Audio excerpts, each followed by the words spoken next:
अपन channel SCS Mithila के करू subscribe और बेल बटन जरूर दबा दिया ताकि हर खबर सबसे पहले पहुंचे अहां तक।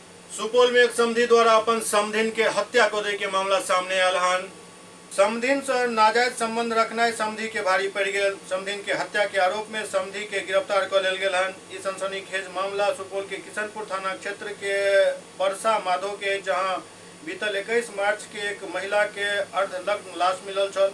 किशनपुर पुलिस मामला दर्ज कर अनुसंधान शुरू कलक। एसडीपीओ सुपौल के नेतृत्व में गठित टीम जखन मामला के जांच शुरू कलक तो मामला परत दर परत खुले चल गए। दरअसल समधी ही समधिन के हत्या को लाश के ठिकाना लगा देने छल।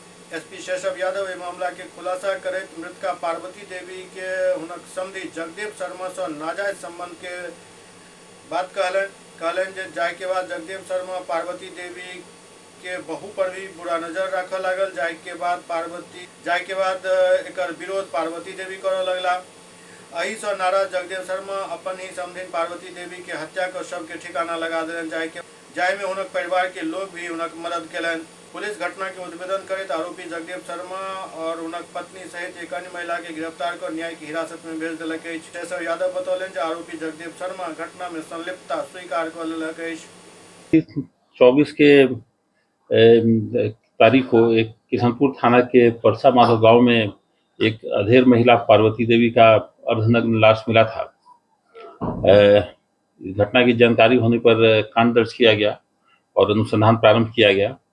एसडीपीओ सदर एसएचओ किशनपुर के 7 अन्य सदस्य थे। एक टीम का गठन किया गया और अनुसंधान के क्रम में यह जानकारी मिली कि जो मृतका पार्वती देवी थी, इसको इसके समधी जगदेव शर्मा से अवैध संबंध हो गया था। इसकी चर्चा क्षेत्र में काफ़ी होने लगी थी और इसके बाद जगदेव शर्मा का जो संबंध है, इसके बहू के साथ भी अटैचमेंट होने लगा था, जिसका भी जानकारी क्षेत्र में होने लगा था, जिसका विरोध होता था और ये मृतिका उसी का विरोध करती थी।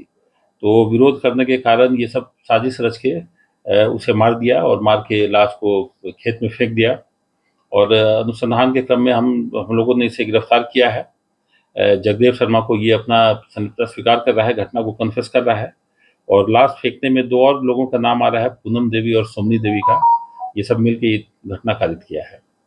कितने लोगों की गिरफ्तारी हुई सर इसमें? अभी इसमें 3 लोगों की गिरफ्तारी हुई है।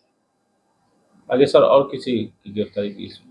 अनुसंधान अभी जारी है, जो साक्ष्य आएंगे उस पर अग्रतर कार्रवाई की जाएगी।